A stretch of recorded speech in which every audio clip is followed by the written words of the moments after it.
Hello, how are you today? I hope you're well. In today's podcast, we have a bit of a mixed bag, and I'll be talking about some interesting topics.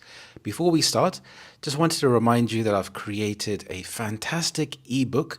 It contains 5 fantastic tips to help you to improve your English speaking. These tips have helped thousands of my students to help them to improve their confidence and their English speaking skills. There are practical exercises that you can try straight away, and they start at a beginner level, but you can also increase the level of difficulty to suit your needs. I have recently joined the gym after a prolonged absence of consistent exercise, and I wanted to talk to you about health and fitness. Is being healthy and being fit, is it something which is important to you? I find that it's really important in terms of my life and feeling good about myself. And going back to the gym after a break, I feel incredibly sore, but I've started to see some improvements. But I'm not really a beginner to the gym. I've been exercising for some time, but I've noticed that as I get older, it's more difficult to lose weight. I can't do the same things that I did 20 years ago and expect to see the same results. 20 years ago, I could eat junk food and then I could exercise for a few days and then immediately lose the weight. But now I find that it's incredibly difficult, and I actually have to start thinking about my diet a lot more. And I'm getting more aches and pains, especially my knee has started to crack when I'm standing up.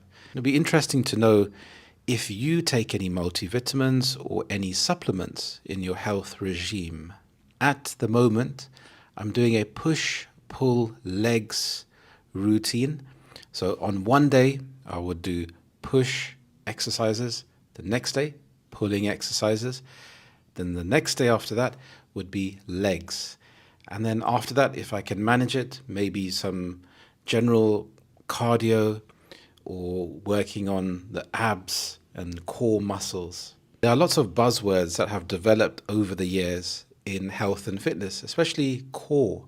Having a strong core is very important, and you hear that all the time. I remember when I was younger, I used to be obsessed with Bruce Lee. I used to love watching his movies.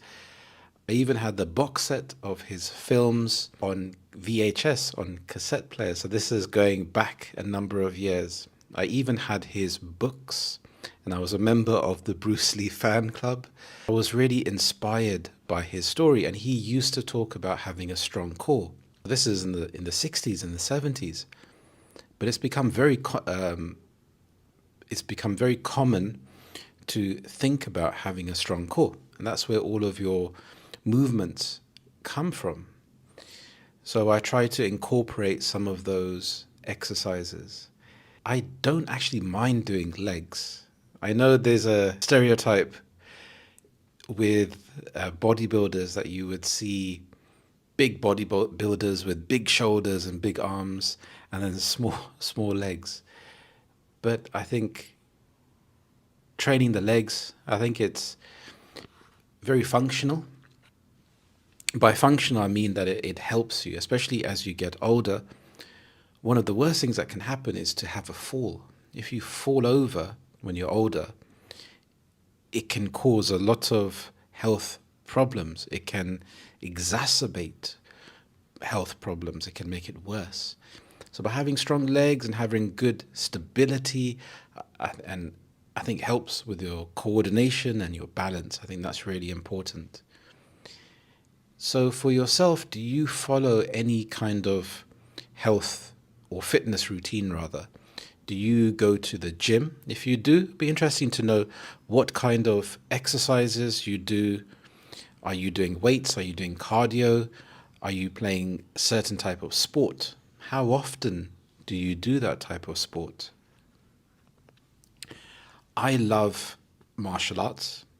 And at some point, I would love to go back to it. But initially, I just wanted to improve my general fitness. I remember when I was younger, I really wanted to do karate, but my mom said no and wouldn't pay for the lessons. So I had to wait until I got a part-time job when I was 16 and saved up. And at that time, I was earning a grand sum of, I think it was £2 an hour.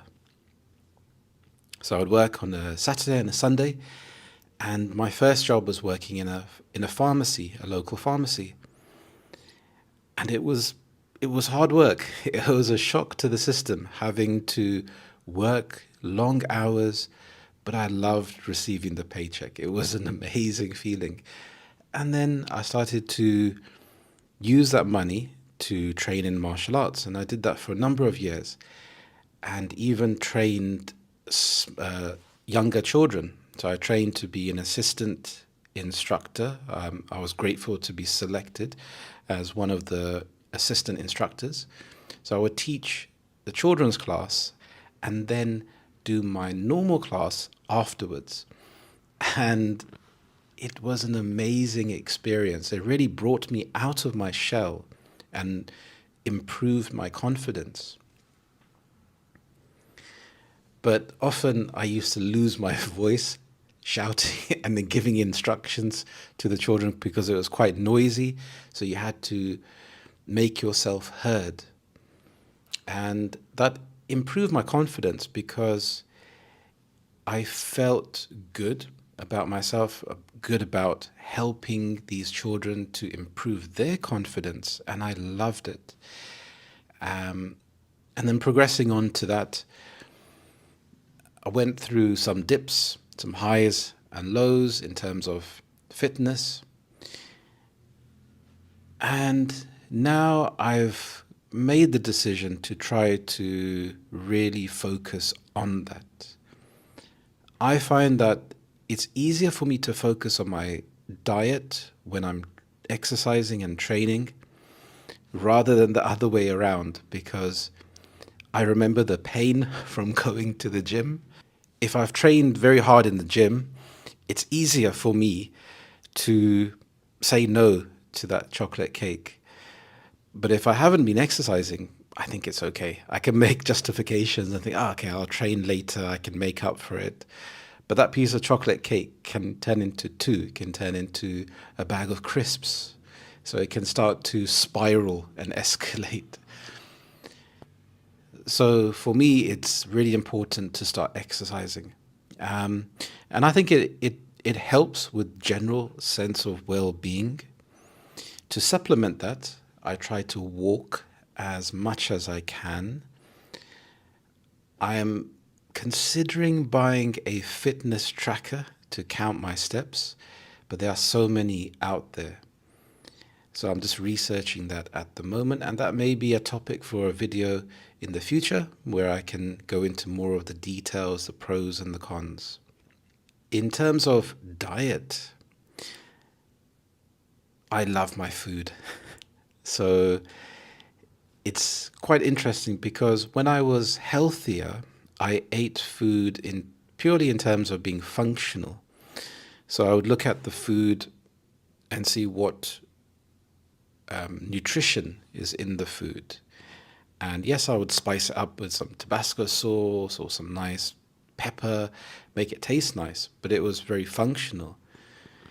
But after I got married actually before I got married and we were dating and going to lots of restaurants and eating lots of food and discovering all of this amazing food and flavors, it's very easy to overindulge and overeating, especially during winter when it's cold. It's very easy to overeat. And I really want to have some consistency with my diet. I'm a pretty laid back person, so I'm not that hard on myself when it comes to this.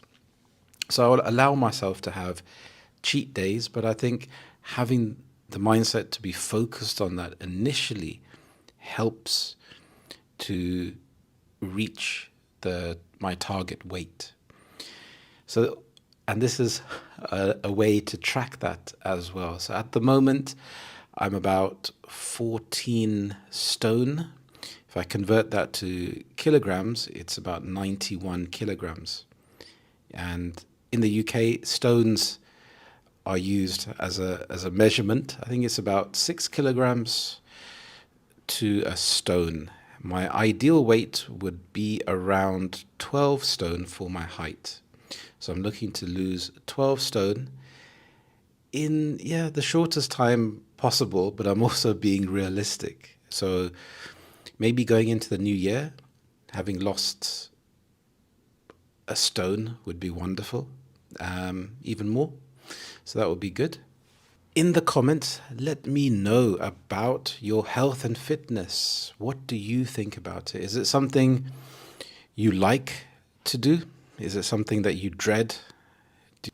This is about Forja Singh. He is the oldest man to have completed a marathon, a full marathon, at the age of 100 years old.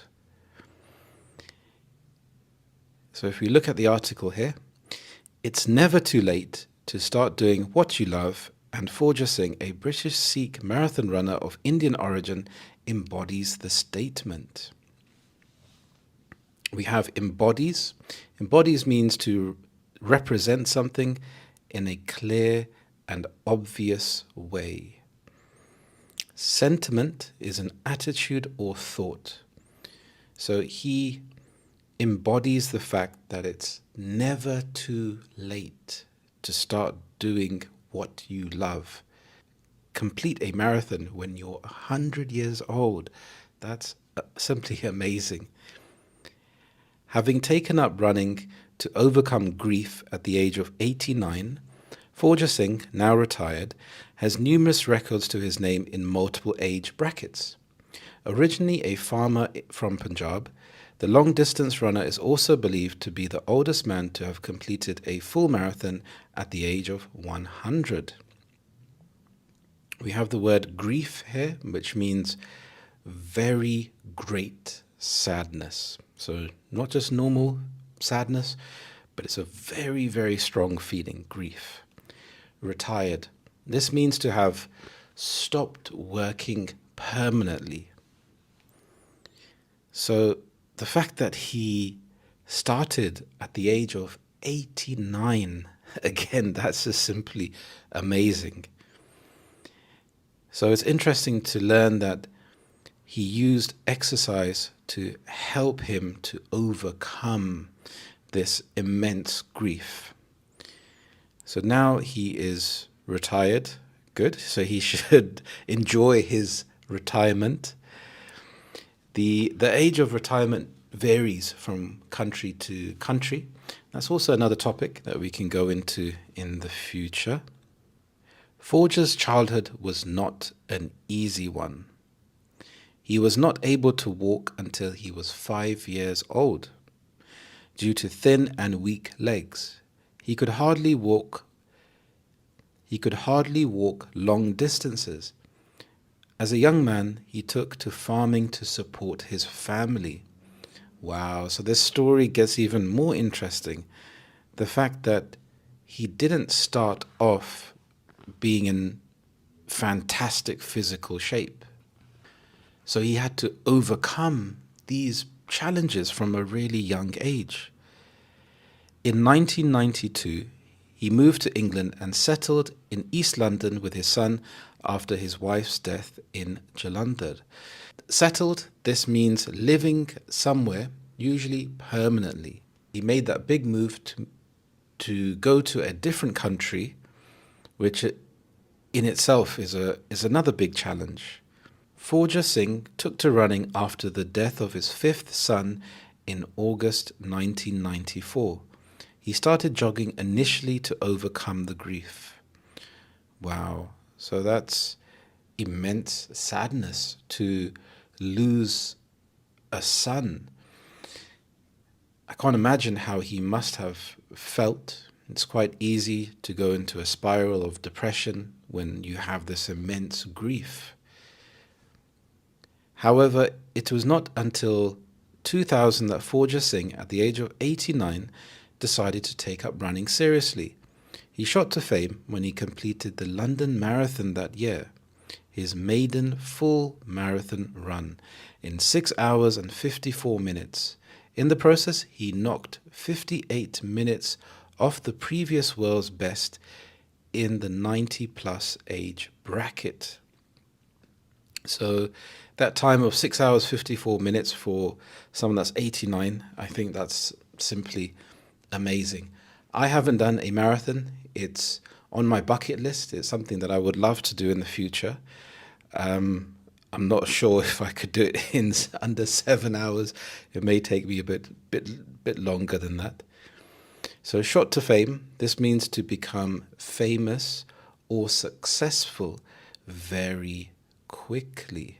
In 2011, Forja Singh, at the age of 100, achieved 8 world age group records in a single day at the Special Ontario Masters Association Forja Singh Invitational Meet at Birchman Stadium in Toronto, Canada. Wow, so he achieved 8 world group records. I think his life story is simply amazing. The fact that he had to start off life being disadvantaged physically, having to go through immense grief with the death of his wife and moving to another country, then the death of his son, and then starting running and being an inspiration to others. I think it's just amazing, really. And I thought this story was very interesting because if we think about health and fitness, there are 2 aspects to it. We have the idea of being healthy and being fit, but it also connects to good mental health and keeping your emotions balanced. And sometimes it's very difficult when you're feeling down to actually start to exercise. It's quite easy to say, just go for a run. But when you're feeling down, it takes an enormous amount of energy just to even get your trainers on and get out the door, and then dealing with the elements if you're not in a sunny climate. So if the weather's really bad and it's raining, but you still run, I think it really makes you feel good. You have the runner's high, which is the positive feel-good hormones that are released afterwards and overcoming that challenge, but also having the support network. You can join a runner's group. You can connect with people.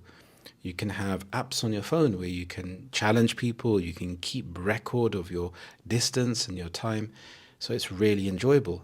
Actually, when I was younger, I used to love to run. I used to wake up at 5 o'clock in the morning when the sun would come up and go for a run. And it was fantastic. I felt that I had achieved something before the day had even started. So it's an amazing thing to actually do.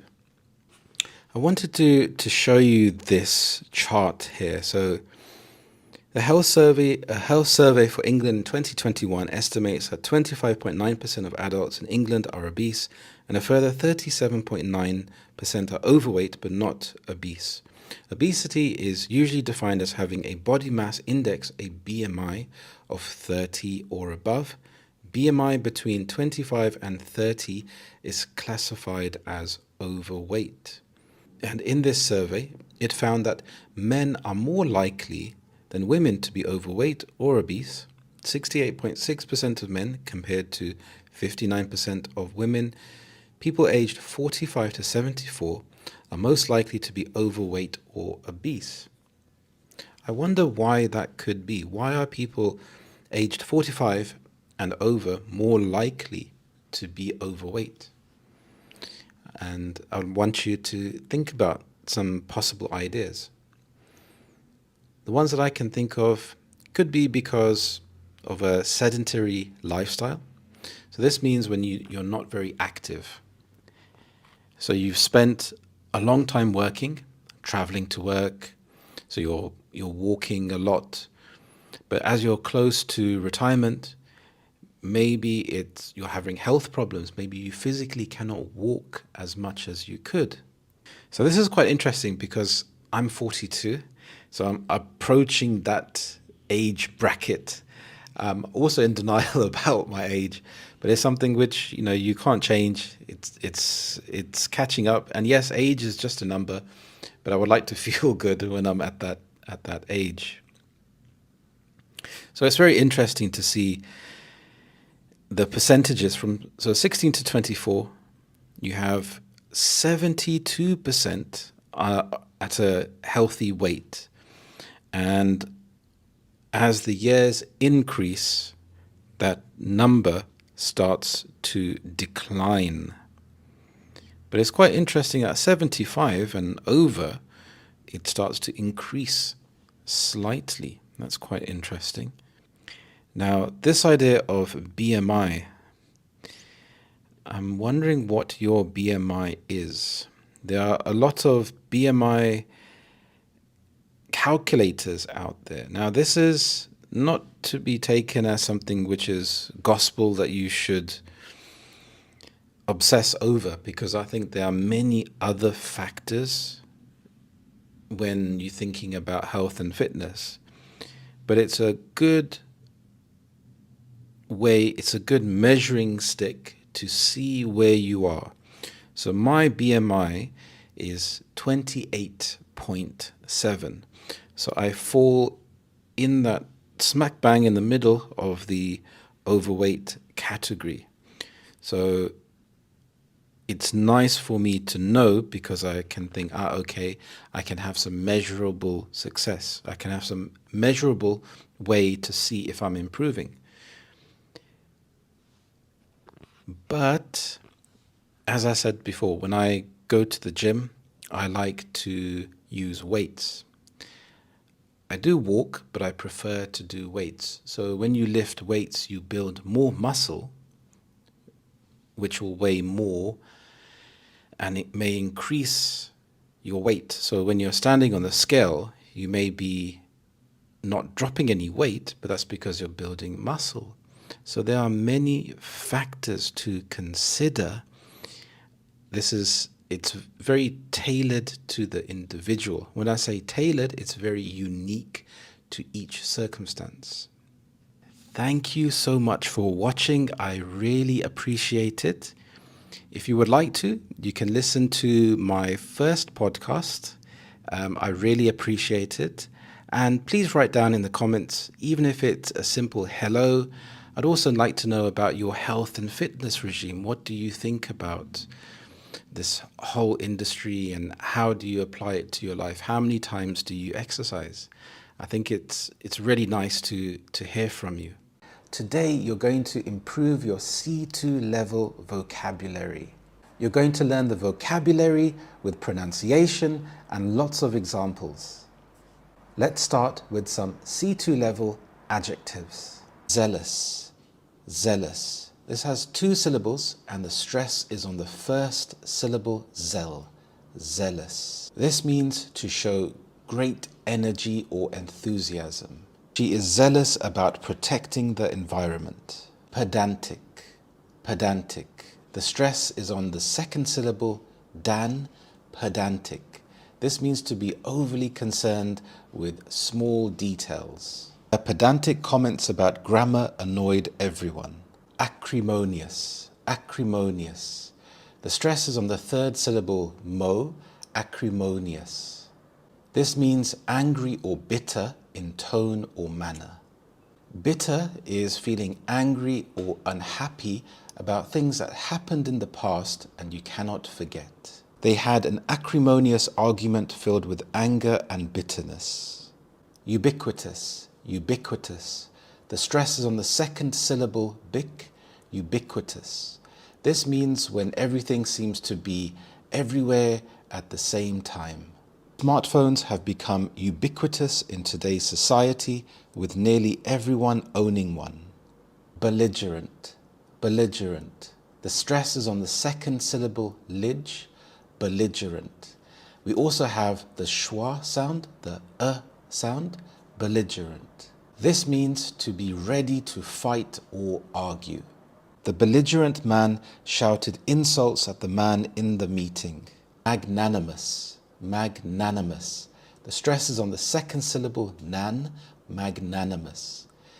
This means generous or forgiving, especially towards a rival or a less powerful opponent. He was magnanimous in victory, praising his opponent for a well-fought match.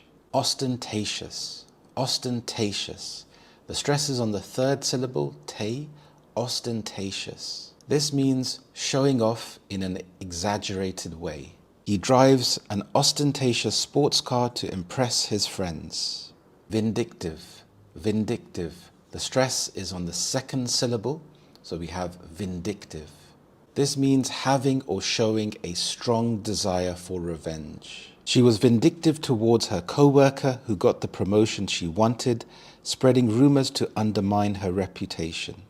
Surreptitious, surreptitious. Here the stress is on the third syllable tish, surreptitious. This means secretive or covert.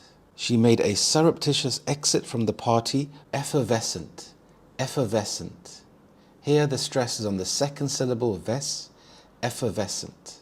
This describes something or someone that is lively and full of energy or bubbly. Her effervescent personality always lights up the room whenever she enters. Convoluted, convoluted. The stress is on the first syllable convoluted. This means when something is overly complicated or detailed and it's difficult to follow. The convoluted legal document required hours of careful reading to figure out its meaning. Quintessential, quintessential. The stress is on the second syllable tes, quintessential. This means the most typical or perfect example of something. The red double-decker bus is seen as the quintessential symbol of London. Esoteric, esoteric. The stress is on the second syllable te, esoteric. This describes something that is understood or appreciated by a small group of people that have specialist knowledge in that topic. The old book contained esoteric knowledge that only experts could understand. Impeccable, impeccable. The stress is on the second syllable pec, impeccable. This means flawless or perfect and something that doesn't have any mistakes. She had an impeccable sense of style, always dressing elegantly for every occasion. Exorbitant, exorbitant. The stress is on the second syllable zor, exorbitant. This means unreasonably excessive or high, especially with cost or price. The restaurant charged an excessive price for a simple meal. Palpable, palpable. The stress is on the first syllable palpable.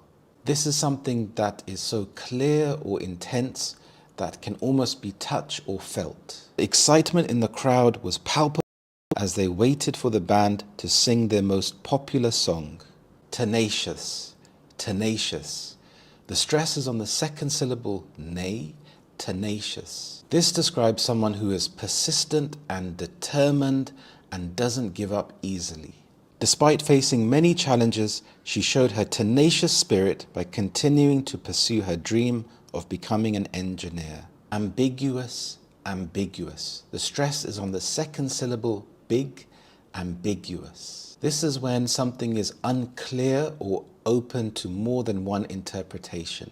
His ambiguous response left us unsure about his true intentions. Opulent, opulent. The stress is on the first syllable opulent. This means luxurious or extravagant and indicating wealth or abundance. The opulent mansion was decorated with marble floors and expensive chandeliers. Reticent, reticent. The stress is on the first syllable reticent. This is when someone is reserved or reluctant to express their true feelings. She is usually reticent in social situations, preferring to listen rather than speak. Well done, you did a great job. Now I want you to review these adjectives and try to think of new sentences. Hello friend, how are you today? I hope you are well. And today I'm going to give you 10 fun and crazy ways to learn English when you are by yourself. So when you are by yourself, you can narrate your life. When I say narrate, you can talk about your life. So for example, if you are going to the kitchen to make some breakfast, you can say out aloud, I am going to the kitchen to make some cereal. If you're opening the cupboard, you can say, now I am opening the cupboard. I am taking a bowl. I am pouring the cereal into the bowl. Then I am adding the milk. So you may feel a bit strange doing this, but it's a very good way to practice your vocabulary, your action words, and describing the process that you are going through. Another way is to label everything. So you can buy yourself some post-it notes, these sticky labels, or you can even get a piece of paper, write down, use some sellotape, stick it onto the object. So if there's some words that you found difficult, you can label them. So you can stick a label on the microwave, the fridge, any object, or actually every object in your house. So this way, when you go to the object, you will see the word associated with that item. You can also use things like Siri. So you can talk to Siri, you can ask it, how is the weather today? And there are many other similar applications for different devices. I know Amazon has its own device. You can look for applications that do this. You can describe random pictures. This is fantastic. So you can think of a topic, for example, athletics. You can type in athletics into Google and describe the events. For example, is it a javelin? Is it a running event like 400 meters, for example? And you can try to describe that picture in as many details as possible. You can take it one step further and you can ask yourself, what is the person doing? So in the case of the javelin, the person is throwing the javelin. You can copy an English article. So you could go to BBC or Sky or any other news website, or it can be any website. You can copy a paragraph. So the action of copying, of actually writing down rather than typing, I find to be very powerful. So you're making that connection between your brain and your hand. And when you're writing certain words, you may find, I'm not sure what this word means. Let me look it up. I can translate it from your native language to English, and that will help it to stick in your memory. Try talking to Google Docs. This is fantastic, especially if you want to narrate your life like we were talking about before. If you don't have time to do this, at the end of the day, sit down and talk to Google Docs. It will record your voice and you can say what I did today. So for example, I woke up nice and early, I went for a run, then I had some breakfast, and see if Google Docs can recognize your voice, and afterwards when you've finished, you can review it. So it's very helpful. Recording yourself is a brilliant thing to do. When you record yourself and watch yourself back, I know it may be difficult. Sometimes I find it difficult when I have to edit and I have to watch myself back, but it's a very good way to notice your pronunciation. When you're recording, try to talk quickly, because when you take your time, that's when you can get things perfectly. But when you're talking naturally about a topic that you may be interested in, for example, it could be AI, and there's a video that I've done on AI, so please have a look at that. then you may find yourself making simple mistakes, and recording yourself is a nice way to catch this. Use Google Translate to practice your pronunciation. So if you have a word, type it into Google and you'll see the button to click with the mouth symbol, and it will say the word for you, and you can keep playing this over and over and practicing, and you can even record yourself and then listen back to that to see if you've mastered the pronunciation. Try to use the 5 W's. So we have who, what, where, when, and why. During your day, try to use some of these questions. So if we look at, for example, you could pick a random object in your house. You could pick your phone and you could say, you can ask yourself a question. So why is my phone useful? Where did my phone come from? So by asking yourself these questions, it forces you to search for the answer. Try drawing your vocabulary. So you can start very simple, a happy face. So we know that's happy. You could try drawing a confused face, or when you have time, just draw random objects that you may know the word for in your native language, but you're not sure about in English. So you could be drawing landscapes, you could be drawing ships or boats or scenery or places that you have been before. Think about your interests. So if you like sport, you could draw a football field and try to draw the positions of the players. So you have the strikers, the midfielders, the defenders, the goalkeepers. You can think about the tactics involved. What formation does your team like to play? Do they play a 4-4-2, a 3-5-2? So this is nice because it's something creative. You're not just thinking about it, but you're also drawing the picture. How are you today? Please let me know in the comments how you are feeling today. Even if you're not feeling great, you can let me know. And this is important because here we are building a community together, and it's very nice to hear from other people, because the nature of these podcasts is that it's one way, but it's really nice to hear from you, even if it's just to say hello or hi. It would be really nice. Myself, I'm trying to get over this cold. So this cold has been lingering around. I've taken some medication, not very strong medication, because I don't really like to take a lot of medication. I've been concentrating on natural remedies such as hot water with lemon and ginger, which is quite nice. So hopefully I can get rid of it soon.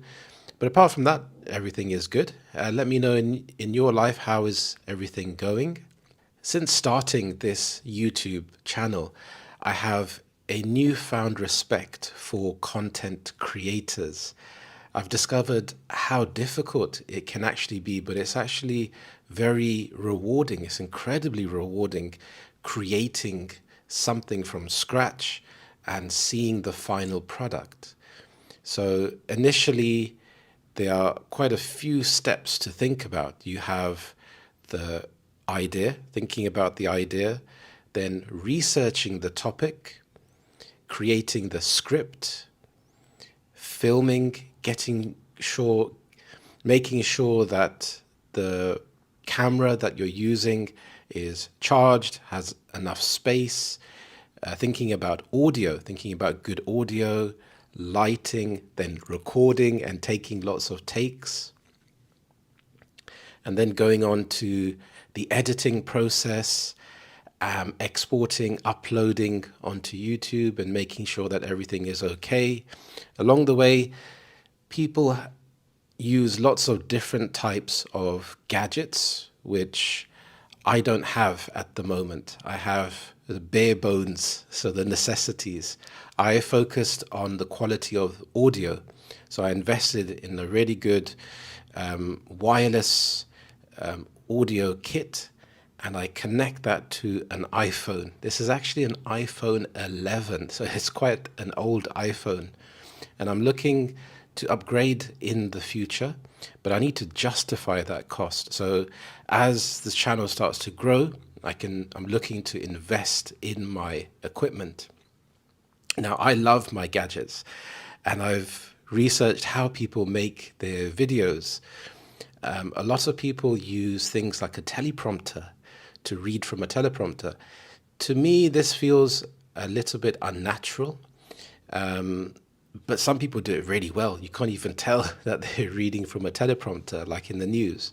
But I think it's really handy. So I have my script and I have my bullet points. I actually have my laptop on a box right now, so I can see the bullet points. So I can keep track and make the lessons engaging and try not to waffle too much. But the whole idea of this podcast is to waffle. Now, I think it's quite interesting to go off topic. I think it's really good for your listening skills because this is how I speak naturally. So you get used to listening to native English speakers. So being born and growing up in London, I've been exposed to many different type of accents, different type of cultures, and understanding slang, not just from London, but from all around the UK. So I thought it would be quite interesting for you to listen to.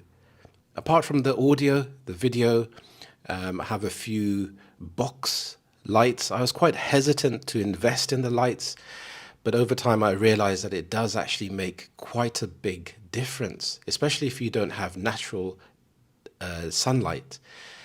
In the UK, you don't get much sunlight apart from the summer, so it's quite nice to have that just in case you need it.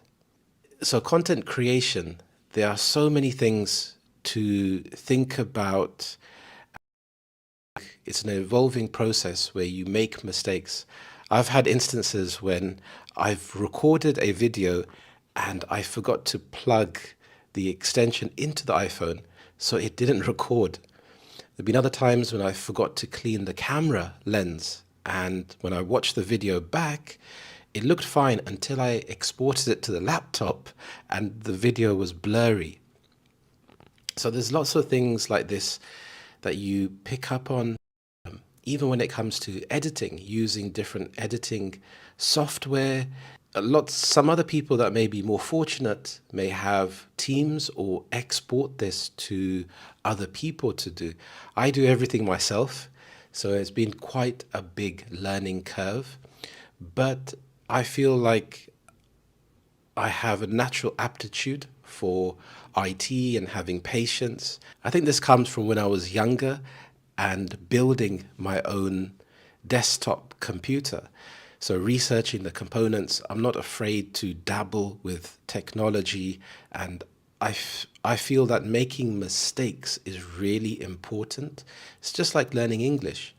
The more that you keep practicing and learning and making mistakes, for example, if you're learning new vocabulary and you use those words in a conversation, it might not be the perfect context, but you are practicing saying the word and making the shape with your mouth, and hearing yourself say that word is really important because you're putting the vocabulary into your active learning. It's not just passive.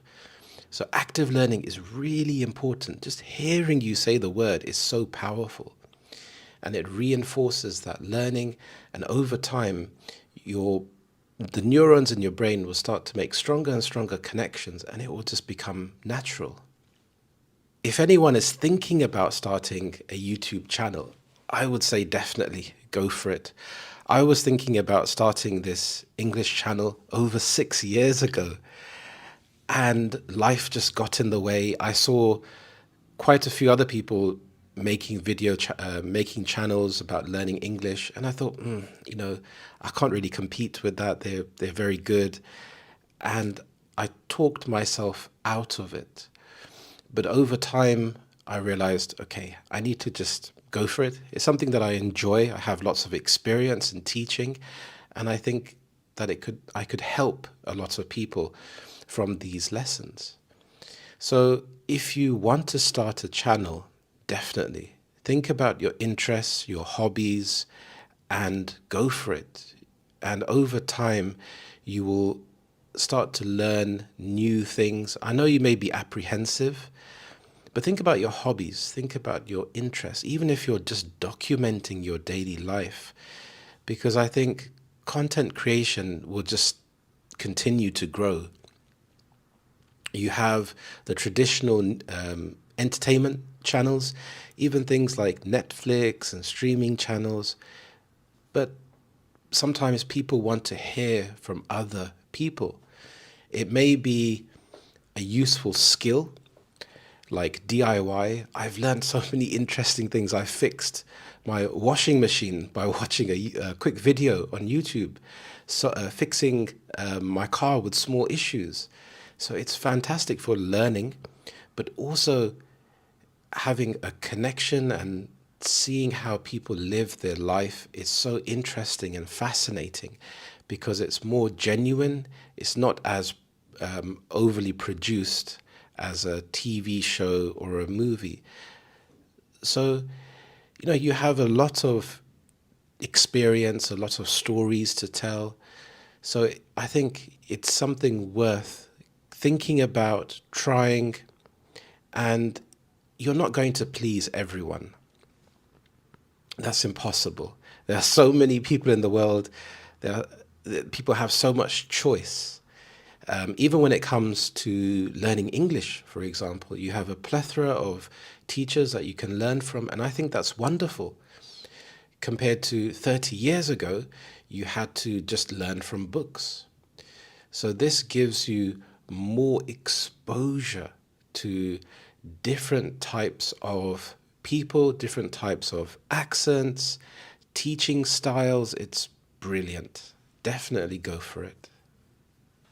Talking about gadgets, are there any gadgets that you like in your life? Are you a gadgets person? Are you afraid of technology and prefer to stay away from it? I think technology, it's unavoidable. It's here, it's ever growing. It's just going to become bigger and bigger over time.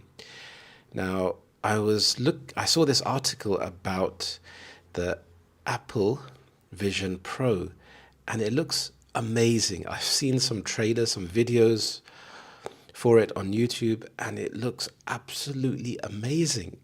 Being able to watch a film and have the screen as big as you want to, feeling interactive. For example, if you're playing a game, you actually would feel like you're inside the game. So the idea looks amazing. So this title, as Apple headset reaches Europe, will VR ever hit the mainstream? VR is virtual reality.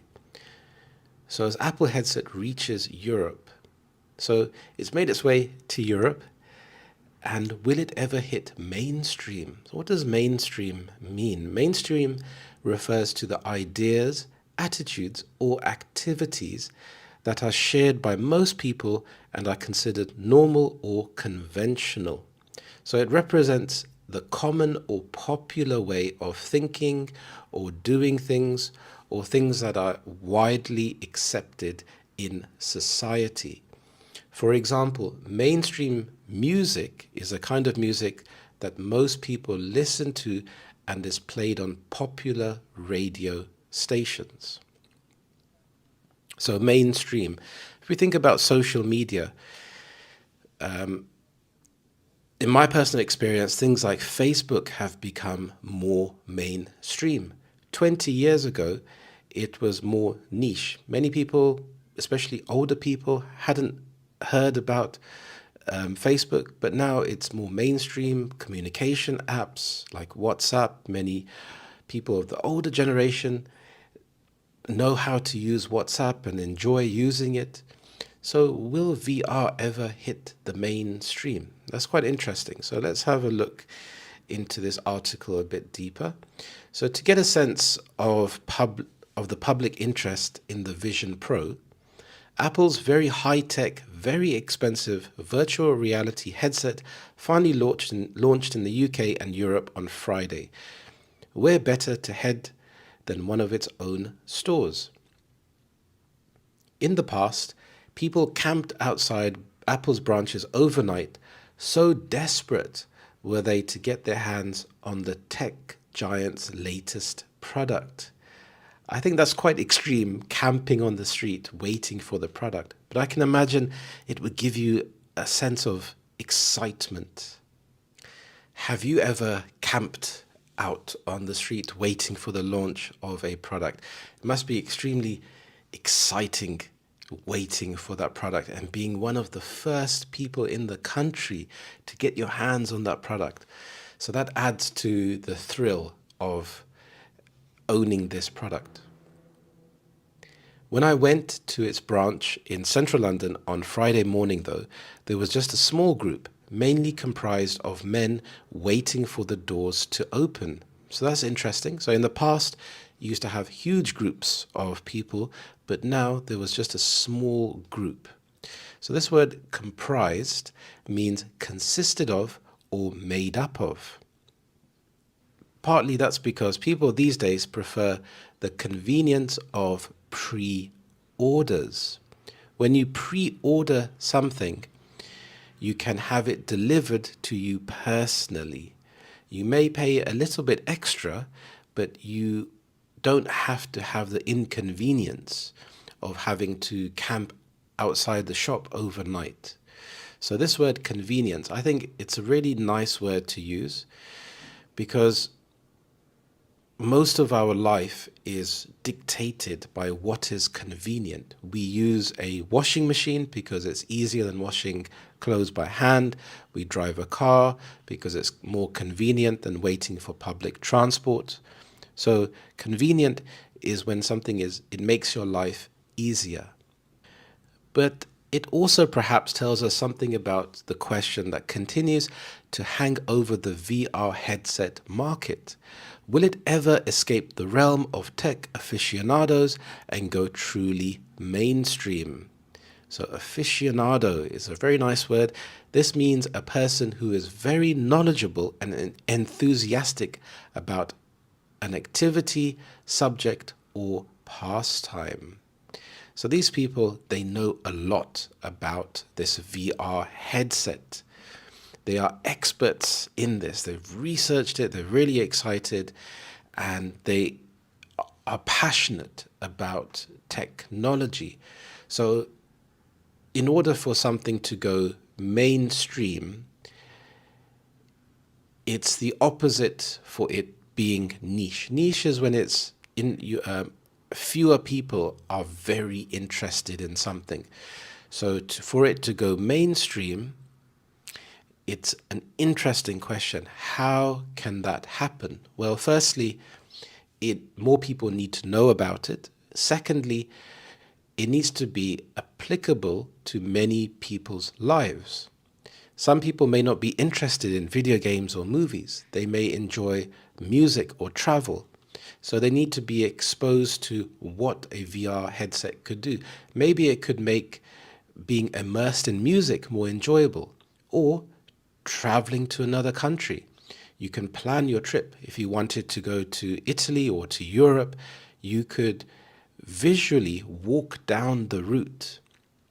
So this way you can plan, you can anticipate, you can know what to expect on your holiday. Apple's plan to make its product breakthrough is to position it as a product you would use to do the stuff you already do, only better. Home videos become 3D-like. Panoramic photos stretch from floor to ceiling, 360 degrees around you. Apple keeps reminding me it calls this spatial content. Nobody else does. Plenty suck their teeth at the Vision Pro's price, though. A whopping £3,499. Wow. So when you suck your teeth, this is when you are amazed at something that you can't believe the price of it. And this word whopping, it means extremely big. So £3,500, that's a fair chunk of money to spend on something. So they have to justify it. They have to make you feel like this product is worth spending a substantial amount of money. It has to enhance your life in some way or give you immense joy or pleasure. Facebook owner Meta has been watching Apple's approach closely. It's been in the VR game a long time.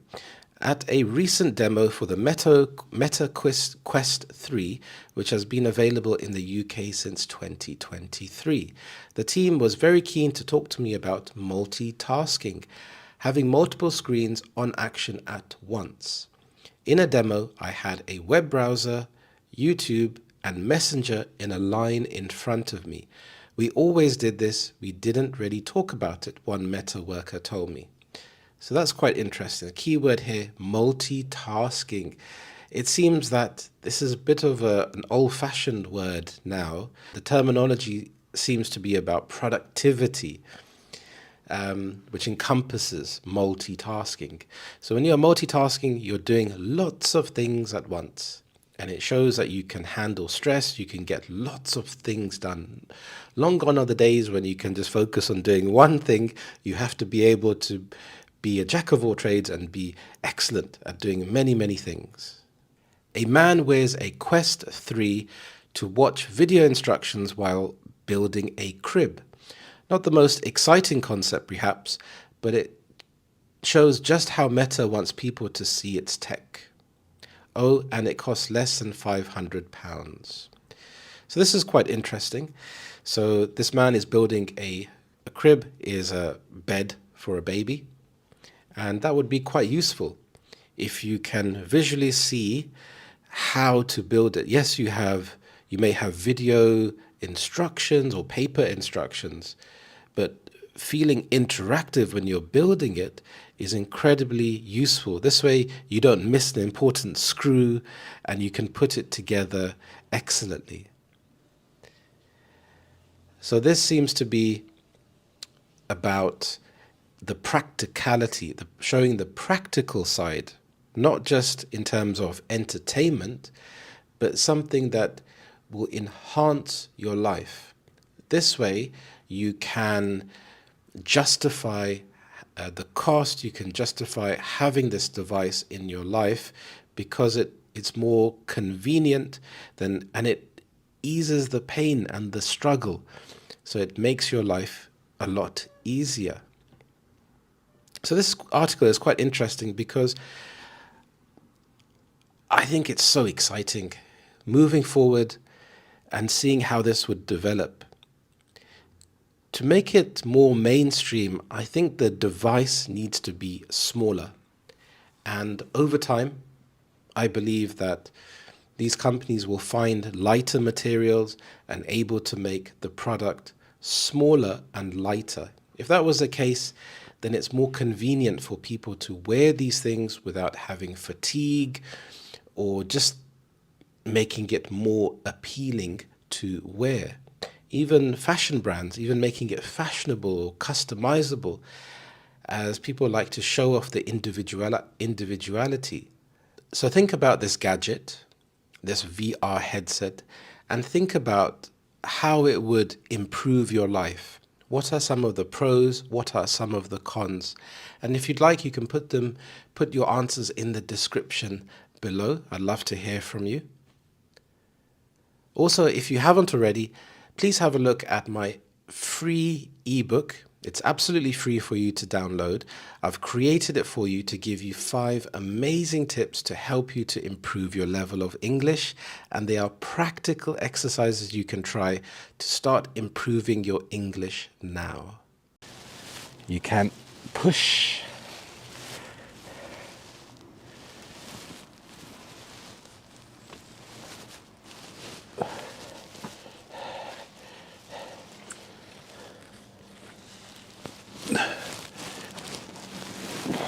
You can pull.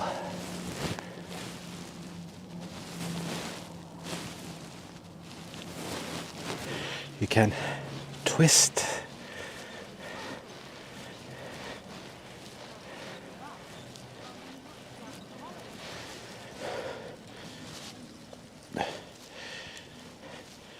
You can also swing.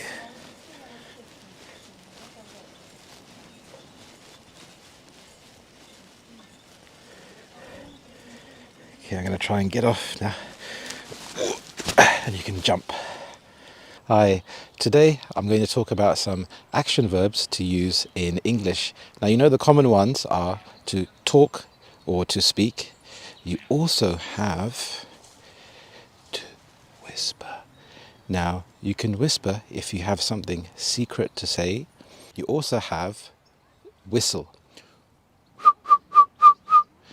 That's as much as I can whistle. You also have cough.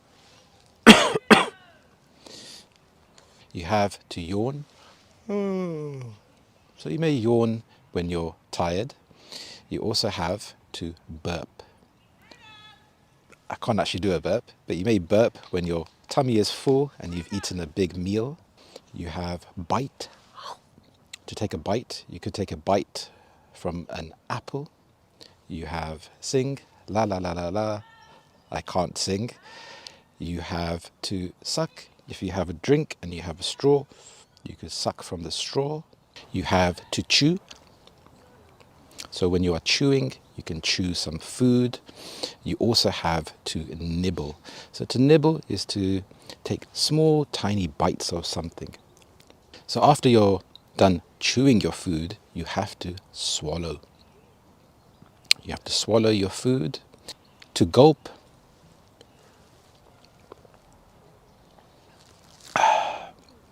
is to drink water or a drink very quickly. You can also sip the water. So when you take a sip, it's taking a drink much more carefully and a small bit of water. You can also spit. I'm not actually going to spit, but that's when you have something in your mouth. It may be some liquid or even saliva, and you want to get it out of your mouth. You have to kiss. There's no one around to kiss, but I can demonstrate for you. So that's to kiss. You have to hum. So hum is different to whistle because the sound is coming more from the inside of your mouth. This is to dance, and enough of that because I can't dance.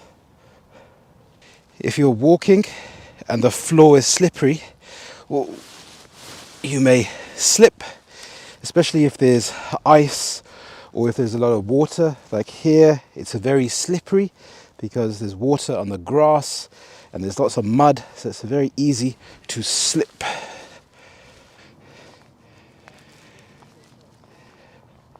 You have to walk.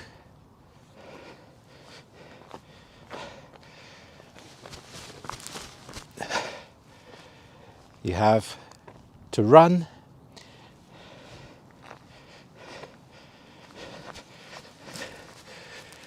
And you have to jog. So when you are running, it's very fast. When you are jogging, it's a bit slower and it's a slower pace, and it's something which I feel more comfortable doing. This is stomp. So you may stomp, you may see people in the army stomping as they march, or a little kid may be stomping when they're very angry. You can squat. So when you squat, you bend your knees, and you don't want your knees to go over your feet because it can be bad for your knees. So that's to squat. You can also tiptoe. When you are tiptoeing, you are on the toes of your feet. So you may want to tiptoe if there's a large puddle or if there's something that you don't want to step into. If you're walking, you may trip. So if there's something on the floor, you've got to be very careful. So if you trip over something.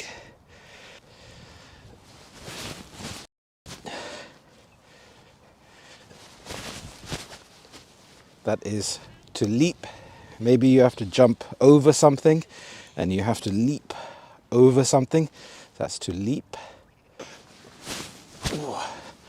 So that is jump. I can't jump very high, but that is to jump. Now, if you can't walk properly, or if you've got a problem with your leg, you may limp. So to limp is when you are struggling to walk and you may have hurt your leg. This is to shuffle. So when you are shuffling, you are dragging your feet very, very slowly. That is to shuffle.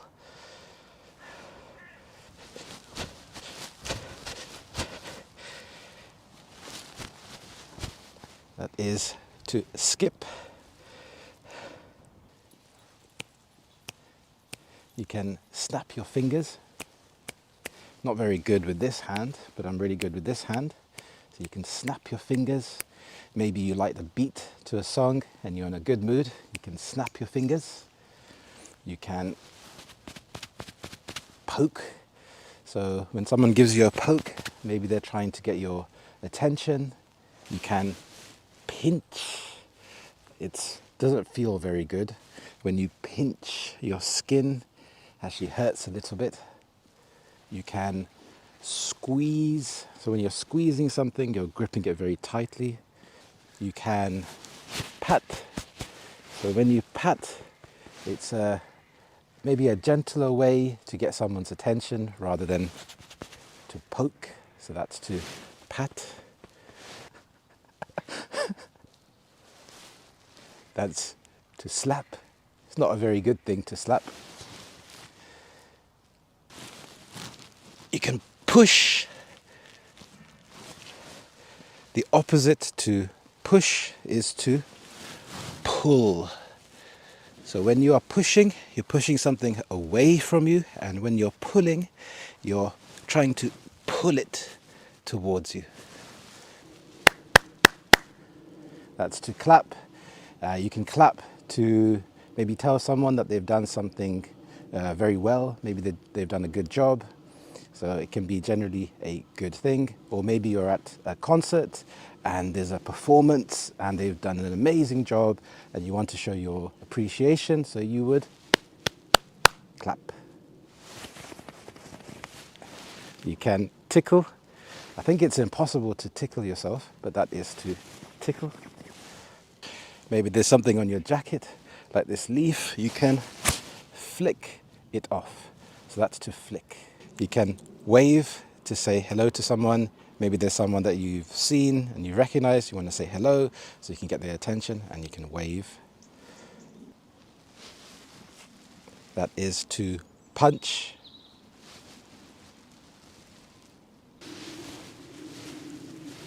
If there are some flies around, you can try to swat.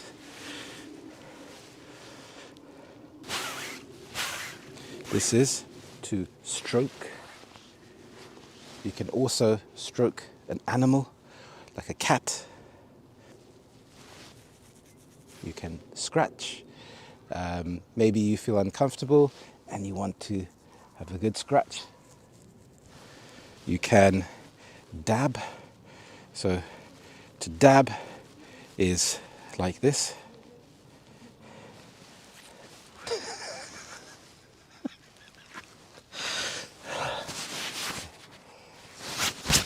That's to brush. Maybe you've got something on your shoulder and you want to brush it off, so you can brush. You can point.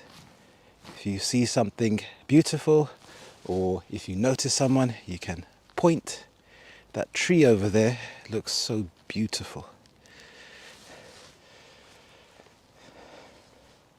So that's to point. So you can gesture. I won't show you what I'm gesturing, but it's not very nice. You can have a thumbs up, or you could have a peace sign. You can wind with your hands. You can also twist your hands. Now you may be wondering, What action verbs are associated with your nose? Well, there's quite a few. You can wiggle your nose. I can't quite do it, but when you wiggle your nose like this, you can snort with your nose. You can also blow your nose. Achoo! Achoo! You can sneeze. You can sniff. If something smells good or not so good, you can sniff.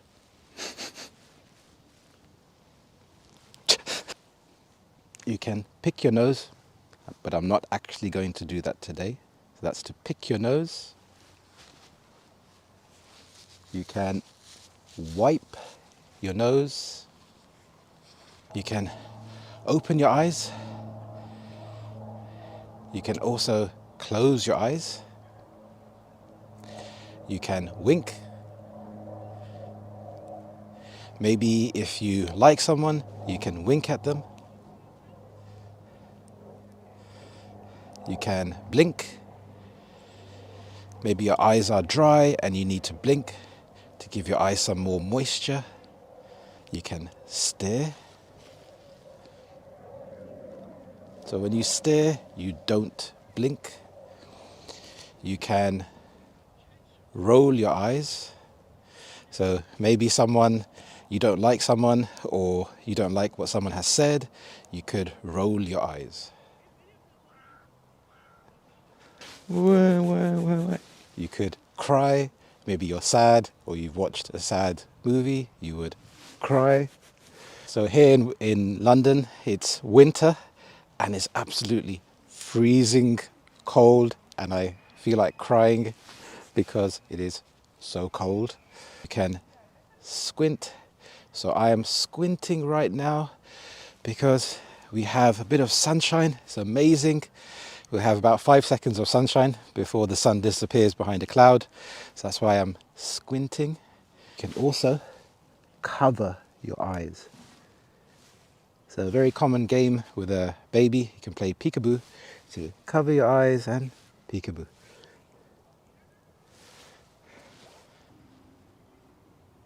So you can shake your head, which can mean no. You can nod your head to mean yes. Maybe you've done something naughty and you would hang your head. When it comes to the shoulders, there's a very common verb to use, which is to shrug. Maybe someone asks you a question and you don't know the answer, you would shrug your answers. I don't know. That is to bite. And thank you so much for watching. I really appreciate it. So please click that subscribe button, comment below and let me know which verbs you know and which ones you didn't know, which ones you found interesting, and maybe write some sentences as well. Thank you and bye-bye. Small talk is big talk, and it can change your life if you can master it. Keep watching until the end and I will reveal the one thing that really helped me to understand small talk and feel really comfortable in awkward situations. What is small talk? Well, small talk is a light conversation between friends, acquaintances, strangers. It's basically talking to someone and staying away from controversial topics. So it's very light-hearted, you're getting to know someone, you're making the other person feel less awkward, and the conversation can flow a bit easily. The phrase making small talk is quite interesting. So if you think about making something or building something, I like to describe it as building a bridge between you and the other person. And this can help to build rapport. So rapport means building a friendly, harmonious relationship with the other person. In the beginning, it's nice to have a bit of structure. This will make you feel less anxious. So some of the common topics for small talk can be life, weather, food, travel, and work? There are a lot of variables when it comes to small talk. Depends on the situation. Are you at work, at a conference, or something a bit more informal, such as a party? So let's have a look at the introduction. So when you first meet someone, it's quite relaxed, quite easy and natural. For example, hi, how are you? Hi, how are you doing? How's your day been? Or how's your day going? Talking about life can be quite nice because it blends quite well with the introduction. Maybe you have just finished your weekend, so you could say something like, how was your weekend? What did you get up to on the weekend? If you're towards the end of the week, you could ask, do you have any plans for the weekend? Are you getting up to anything interesting on the weekend? Now, when you say, do you have any plans for the weekend? It can be quite easy to get shut down. The other person may say no, because often we may not plan ahead. In this case, I like to ask, what will you be doing on the weekend? Or how will you spend your time on the weekend? So they may say, I'm relaxing, I may just be watching TV. In this case, we're searching for little clues, and that leads on to asking about, are you watching anything on telly? Now, telly is an informal word for TV. Or are you watching any interesting shows? Another open-ended question about life is basically, what have you been up to lately? So you are not putting pressure on the other person to give an amazing answer. It's just giving little bits of information about what they have done recently. Maybe they've traveled, maybe they've been snowed under with work.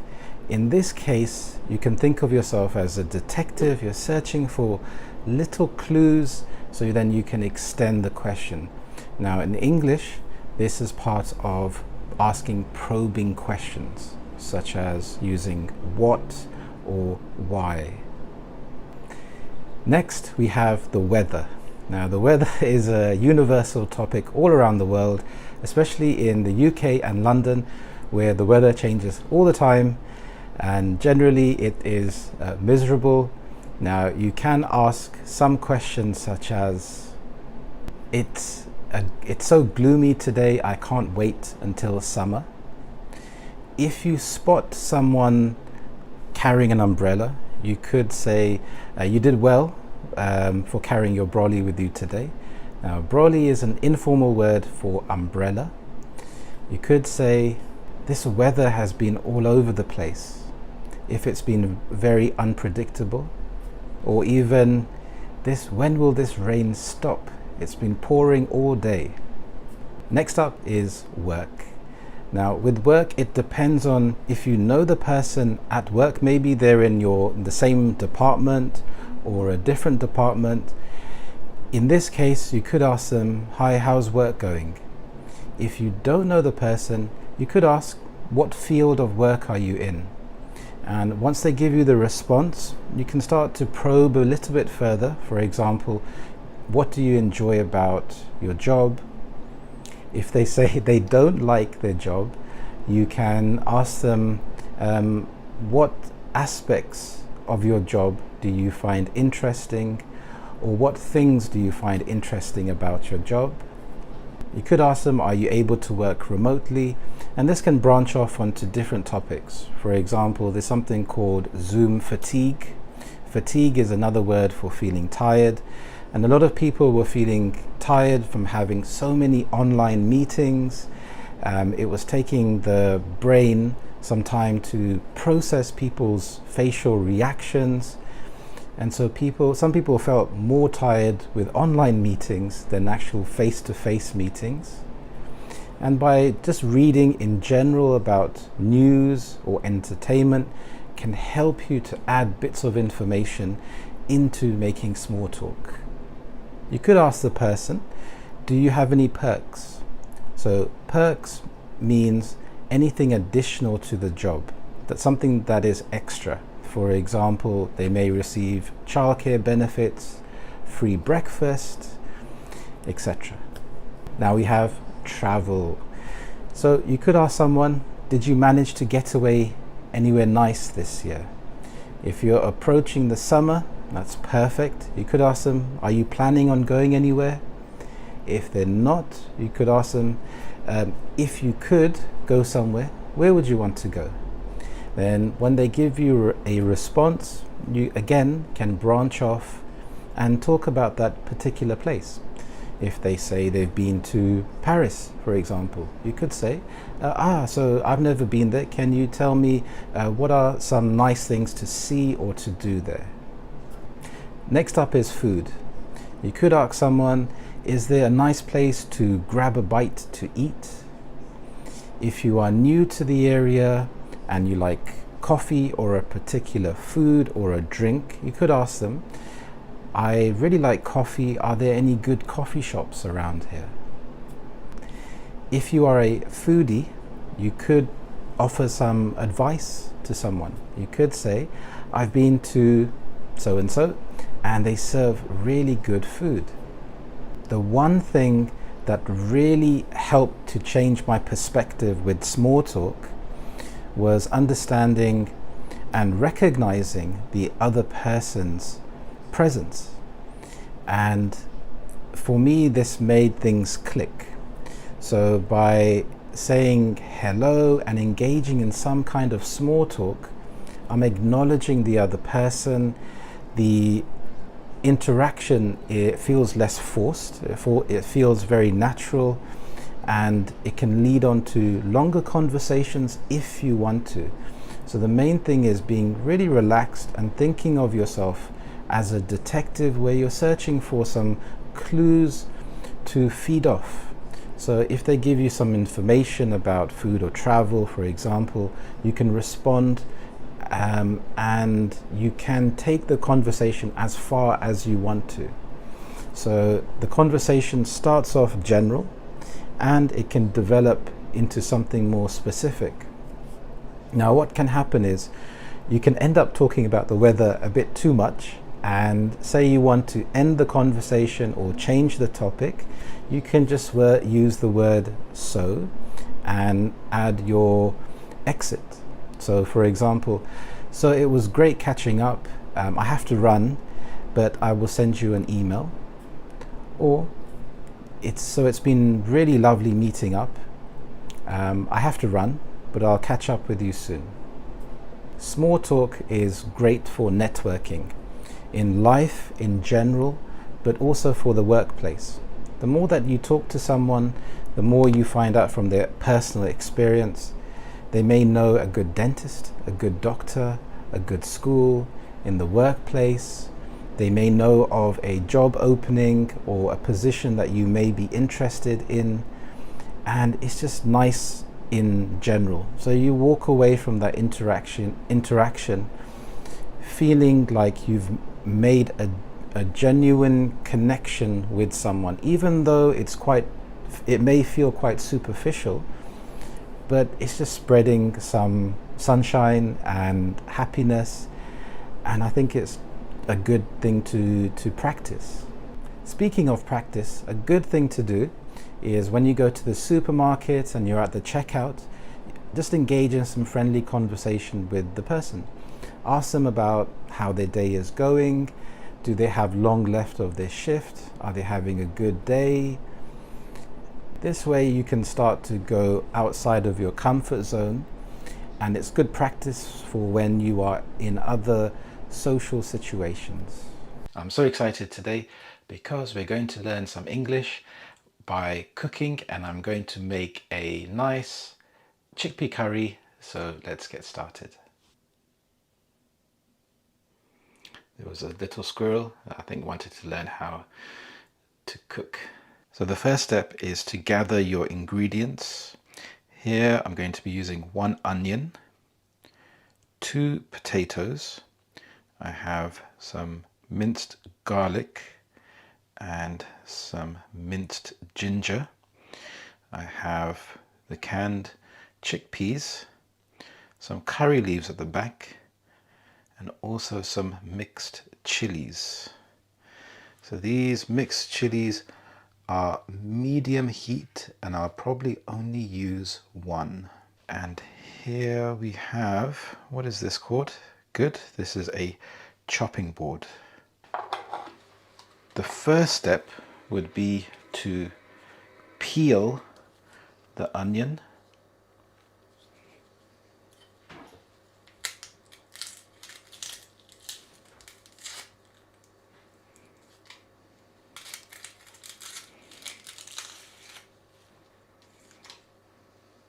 So I have one nice peeled onion. Now I'm going to cut the onion very carefully in half.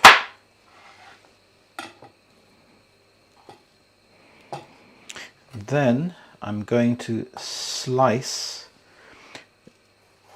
the onion.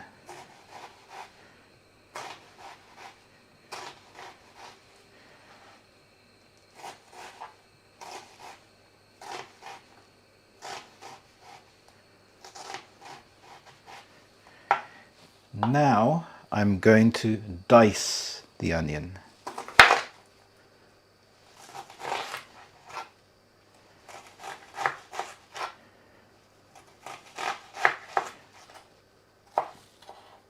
Next comes the tomato.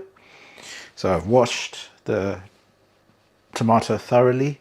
Now I'm going to cut off the top part. And the same thing as the onion, I'm going to cut the tomato in half.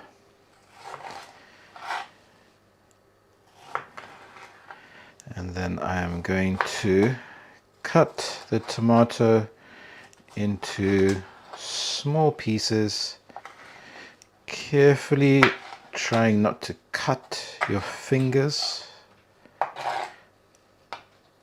Next comes the mixed chilies. This says medium heat, a hand-picked mix of fruity flavors adds a gentle warmth to dishes.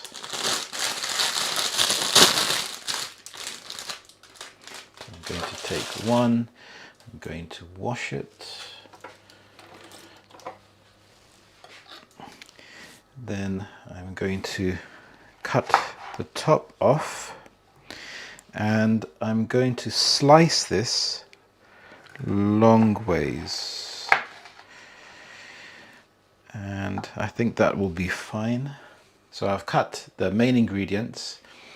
We have the diced or chopped onions and the chopped tomatoes. So I'm going to turn on the stove.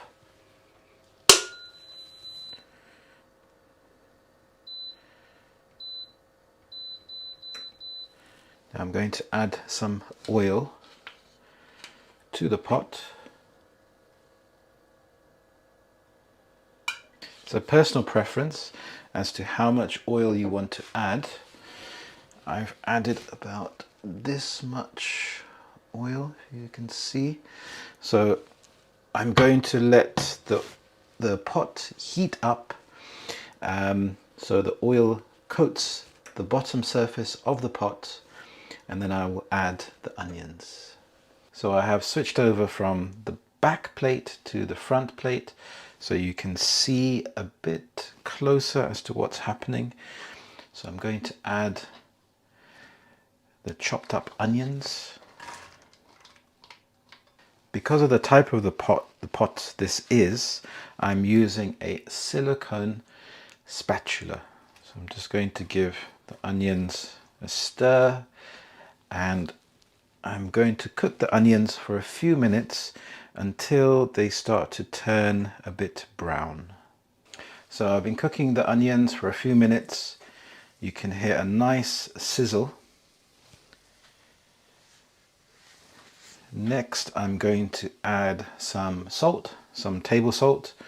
Now, because I've made this curry many times, I would eyeball to eyeball means to roughly guess how much salt you will put. Here I have a tablespoon, so probably about a quarter would be enough. So I'm just going to add the salt. I'm going to sprinkle the salt.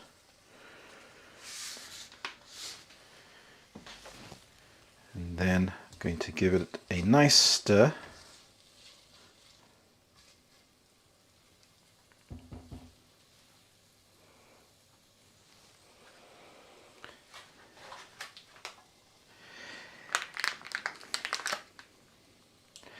Next, I'm going to add some turmeric. Again, with the turmeric, I will add a rough amount, probably about half a teaspoon, which is a smaller spoon. I don't like to add too much turmeric because it can give the food a chalky taste. Now with turmeric, it's nice to add some black pepper. So I'm going to grind and twist this pepper. Give it a shake at the end.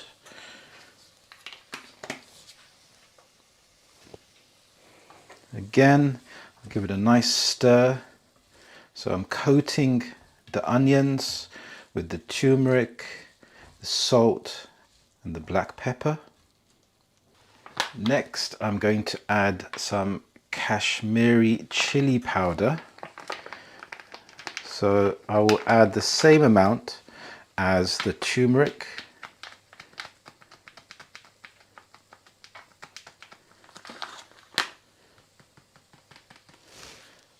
And give it a nice stir. Next, I'm going to add some minced garlic. You can use fresh garlic if you prefer, but this is the lazy option, the quick option. So I like to add a nice spoonful of minced garlic.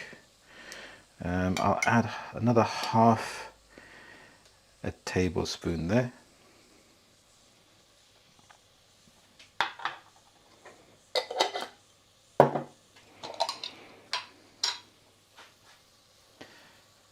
Next comes the minced ginger. The ginger is quite strong, so I would add about half a tablespoon there.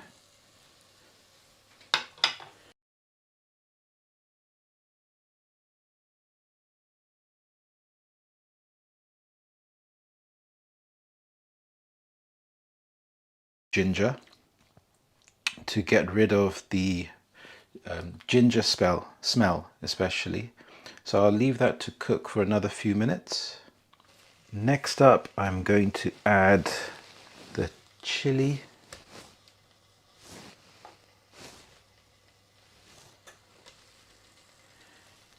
And I have washed some curry leaves here. So I'm going to add a few curry leaves. I love the smell of curry leaves. So I'll add a few here. And then give this a nice stir.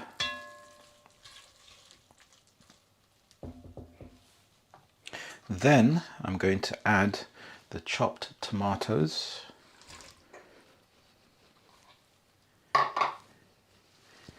Give this a nice stir. I'm going to cook the tomatoes down and wait until the tomatoes have become soft, so that will take a few minutes. While everything is cooking here, I'm going to strain the chickpeas. So these chickpeas are quite convenient because the can has a little thing here to pull. So you don't actually have to use a tin opener. So I'm going to open this.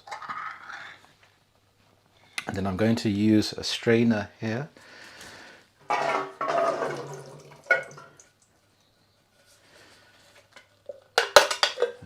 one, and the same thing with the second can or tin.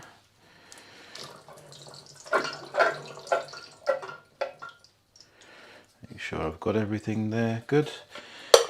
Then, so these are the strained chickpeas. Then I'm going to rinse the chickpeas. So I forgot to mention, I'm cooking everything on a medium heat. This is at number 5, and the tomatoes are starting to become nice and soft. I have strained the chickpeas, so I'm going to put the chickpeas in.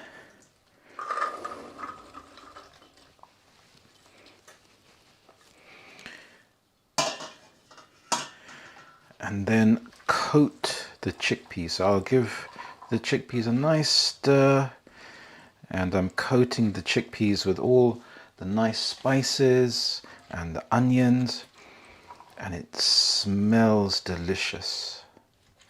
I like to cover the pot and then let the chickpeas soak up the spices for another few minutes, and then I'll add some water in a bit.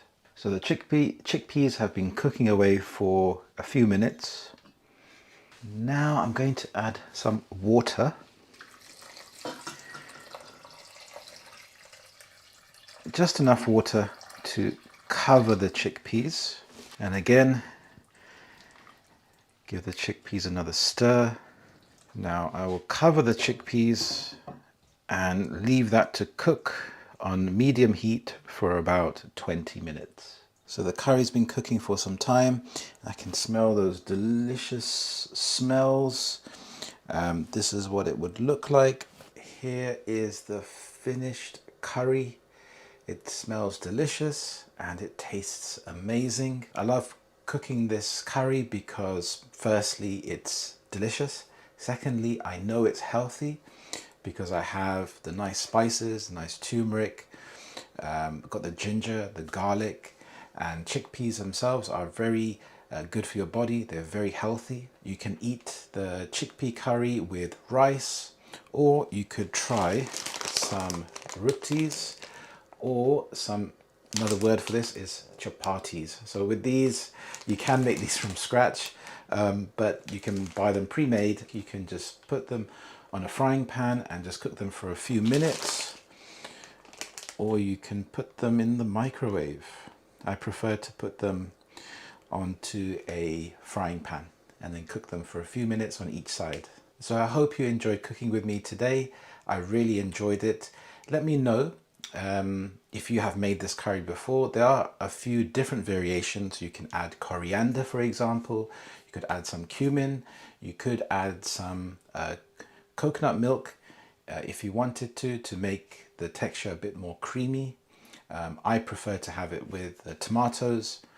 Let me know in the comments below, what dishes do you like to make? What do you like to cook for dinner? Hello, my name is Harry and this is Learn English with British Harry. I'm so excited to share this lesson with you today because I'm going to help you to speak English fluently. Now let's have a look at this word, fluency. It means different things to different people. So what does it mean to you? And you can write down your comments below. Now I can give you a clue even if you haven't heard of this word before. So in your native language, you are fluent. Okay. So fluency has 3 main components. Firstly, vocabulary. Secondly, grammar. Thirdly, making associations. Now, when you make associations, you can make yourself understood. So, for example, in English, I do not know all of the words in the dictionary. However, I can make someone understand what I am saying. They can understand the gist of the conversation. To build fluency, there are 2 main things to consider. Firstly is extending your answer. Now the easiest way to do this is with the word because. Now I'll teach you more sophisticated ways later, but let's stick to because first. So for example, I like watching movies because. because of this, because of this. Now you can see it as a game, and you can try to see how many times you can extend your answer with the word because. The second way is to use synonyms. So a synonym is a word that has a similar meaning to another word. For example, the word like. I could say, I like something because something. Now, if we look at the word like, what is another word to use that is similar to like? We could say enjoy, we could say love, or even appreciate. So now we can use these two aspects and put them together into a formula. So I like something because I enjoy something and I love something. Now here you can fill in the gaps with your vocabulary, and don't worry about that because I will help you to build your vocabulary lesson by lesson. Using this example, I could say, I like movies because I enjoy going to the cinema and I love action movies, for example. So you can use any topic to put into this formula. Another way to improve your fluency is to start thinking in English. Now, I'm not sure if you are already doing this or if this is something you haven't considered, but it's extremely helpful. There are a few steps to help you with this. Now I like to play a game in the beginning. So I would like you to have a look around your room and pick out 3 objects that you can see. And so, for example, I will start with a pen here. Then the second step is to describe the object physically. So, for example, this pen it's blue, it's light, it's made from plastic, it has the manufacturer's name BIC on it. Excellent. Now the next step is to describe if you like the object or not. So for example, I like this pen because it's blue and it's light. If you don't like the object, that's fine. You can put the word not or don't. So for example, I don't like this pen because it's blue and it's light. Also, if you wanted to, you could try to explain a preference. For example, I like this pen, however, I would prefer a different color. So I would like you to do that with the other 2 objects. So firstly, describe the object physically, the shape, the color, the weight, the material, and then secondly, try to give some descriptive reasons about why you like the object. So you could go into more detail and describe how useful it is and why it is useful. The second thing I would like you to do is start to recap your day. So when you go to sleep at night, I would like you to recap your day. For example, I ate cereal for breakfast, I went to the gym, I did my homework, or I did some studying, I watched TV. So here we're focusing on the past simple, and this is an easy way to start to incorporate some basic grammar. Then I would also like you to plan for the next day. So for example, tomorrow I will go to see my friend, or I will go to the cinema, or I will go to the park. I think this is very useful because it's the last thing you think about before you sleep and the first thing you think about when you wake up. This way you're training your brain to start to think in English. You could also keep a small notebook and a pen next to your bed to think of any words that you need to translate, and you could do that the next day. I'm just playing some video games. Stop faffing around and do some work. So to faff means to waste time. Maybe there's someone that is doing something unproductive, maybe playing video games when they should be working. So you could say, stop faffing around. So faff means to waste time on something that is unproductive. Hello, this is British Harry, and thank you so much for joining me today. I'm going to talk about some very common British sayings in today's lesson. So the first one is bits and bobs. So this expression is to talk about random little items or small tasks or chores. So for example, I could say, I'm going to the shops for some bits and bobs. For example, if you are going to the supermarket or a shop, maybe you need to pick up a few small little items. You could say, I'm just popping out to the shops for some bits and bobs. Also have small tasks. So I have some bits and bobs to do on the weekend. So someone could ask you, Harry, what are you doing on the weekend? You could say, not much really, I just have some bits and bobs to do. So here is a general expression to talk about the small tasks or chores that you have to do.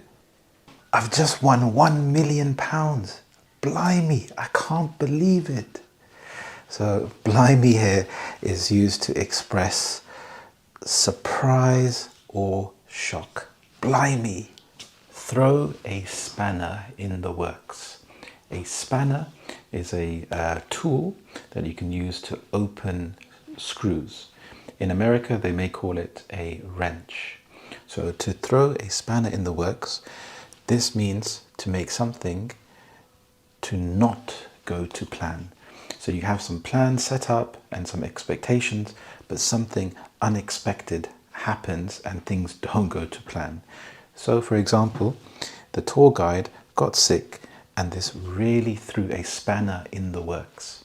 You may have had plans set up to go on holiday and meet the tour guide, but he was sick and this threw a spanner in the works because now you'd have to make other plans. Bob's your uncle. This means there you go or it's done. This expression is widely used in the UK and you can use it in a sentence. For example, press the subscribe button and Bob's your uncle. You will see more free lessons like these. And on that note, please like, share and subscribe this video. I really appreciate it. It's free to subscribe and it means that this video will get shown to more people and it motivates me more to make lessons like this. And there you go. That's Bob's your uncle. Gutted means to be extremely disappointed.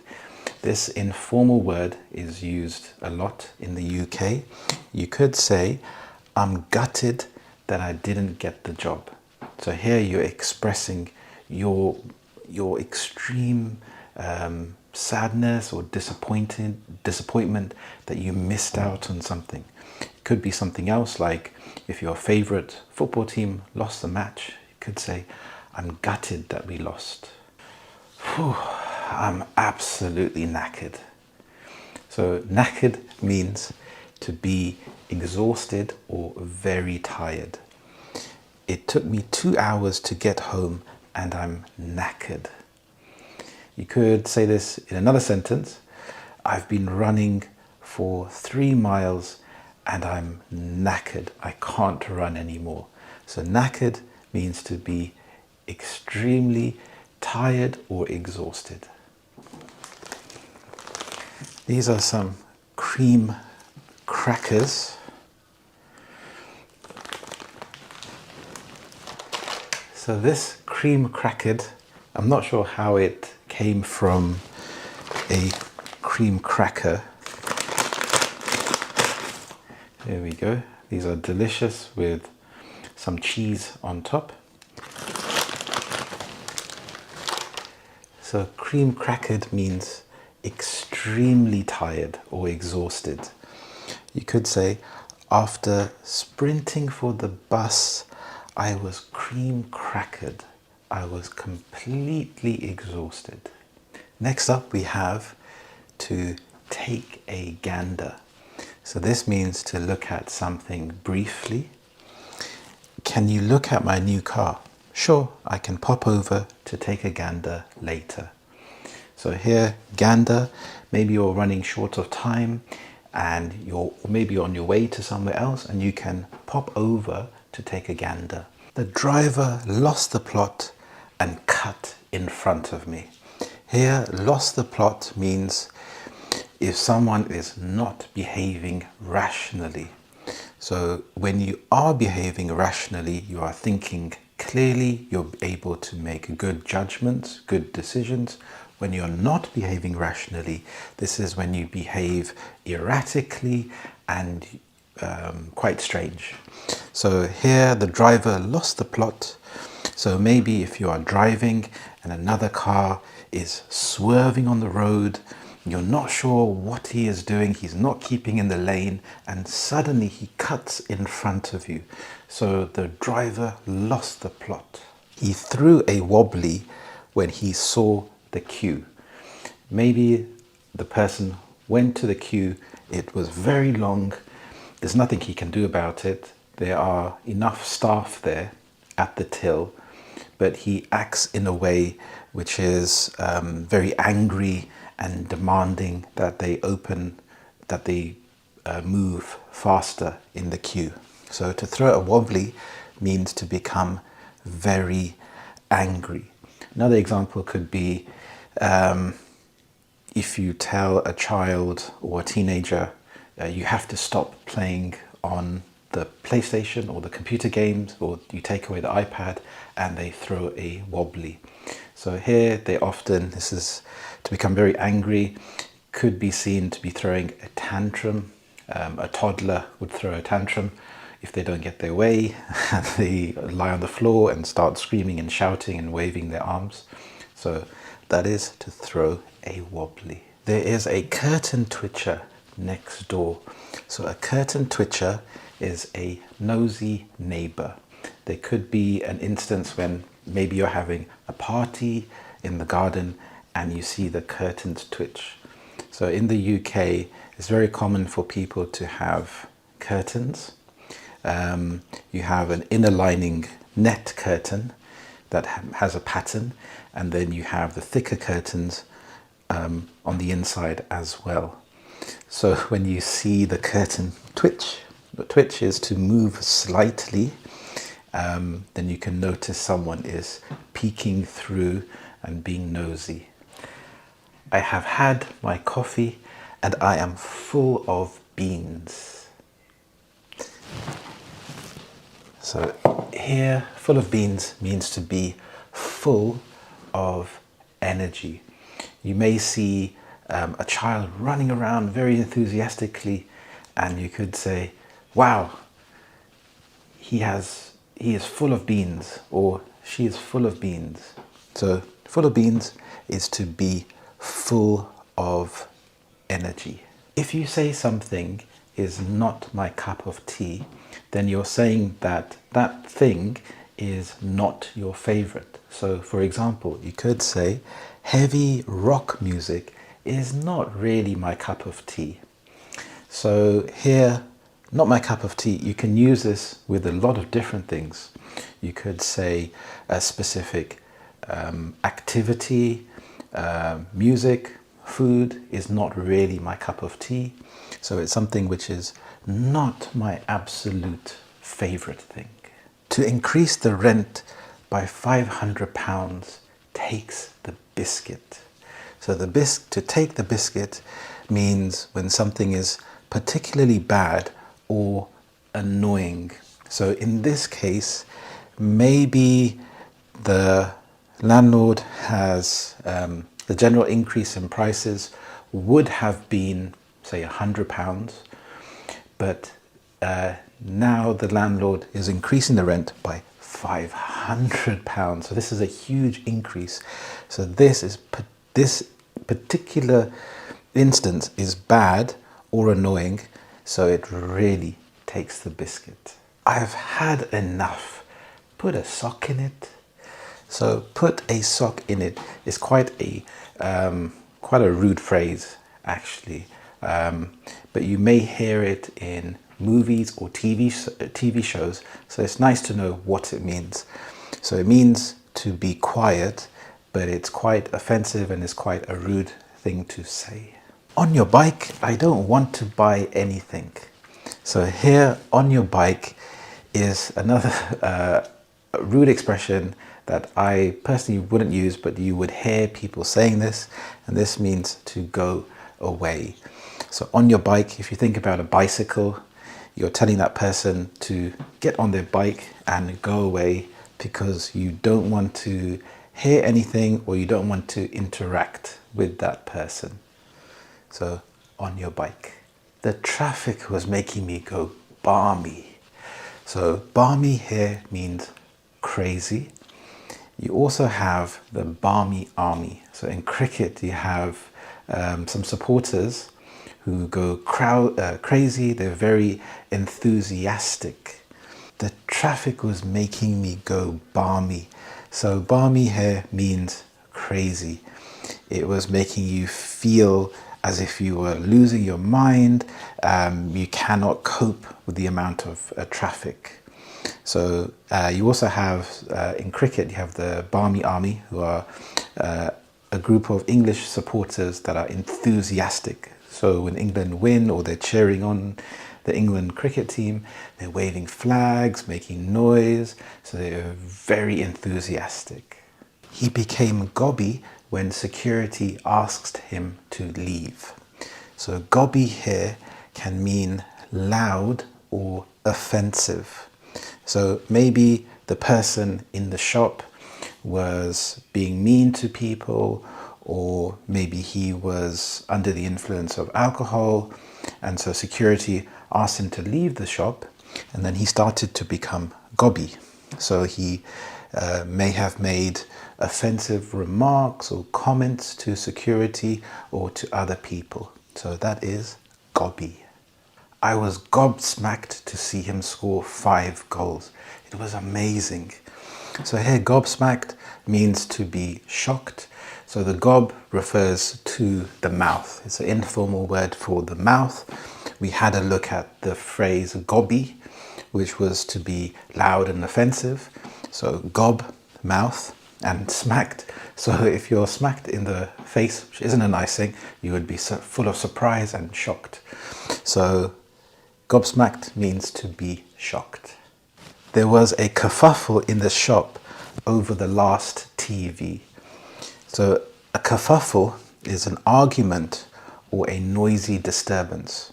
So maybe there was a sale and a lot of people were fighting over the last TV. Maybe it was 50% off. So there was a lot of arguments and they were making a lot of noise. So you could say there was a kerfuffle. That party was a good knees up. So knees up refers to a party, but not just an ordinary party, but a party that is very lively. There's lots of dancing. It's so much fun. So that is referred to a knees up. He skived off work 3 times last month. So to skive means to avoid work or responsibilities. So in this case, the person didn't go to work. Maybe if they are at work and they go home, or they take an extended lunch break, could say that that person is skiving off work. So they are avoiding responsibility. You could have an instance where children don't go to school. So he or she skived off school yesterday. So to skive means to avoid work or responsibilities. Thank you so much for watching. I really appreciate it. So I hope you found those expressions useful. Rewatch the video, listen to my examples, try to think of new examples yourself and write them down in the comments below. So please subscribe. It's free to subscribe and it really gets this video shown to more people and it really motivates me to make more videos like this. So thank you so much. Enjoy the rest of your day. Hello, how are you today? I hope you're well. My name is Harry and this is Learn English with British Harry. I am British and I have taught thousands of students and I've helped them to improve their level of English. In this lesson, I wanted to talk to you about sickness and illness. At the moment, I am feeling a bit under the weather. When someone is a bit under the weather, they're not feeling at their best. They're not feeling 100%. So as you can hear in my voice, it doesn't sound clear, but I really wanted to make this video for you and I thought this is a better time as any to create it. So to feel under the weather, it's not anything serious. You will start to feel better soon. So I would describe it as a mild illness, something like a cold or a headache or a fever, but you will recover soon. I'm feeling a bit under the weather today, so I might skip the meeting. So he's not feeling at his best, so he's going to skip the meeting. So he's going to miss the meeting, let everyone know, hey, I'm not feeling well, can we rearrange to another time? She was feeling under the weather yesterday, but she's feeling much better now. So she may have had time to rest, recover, maybe have some medication, and now she's feeling better the next day. You could also use the phrase, I'm feeling poorly. So when you're feeling poorly, it's similar to feeling under the weather. Again, it's nothing serious, but you're not feeling at your best. You could say, I'm not feeling great, or I'm feeling a bit rough. Rough is, if you think about something which is rough, it's the opposite to smooth.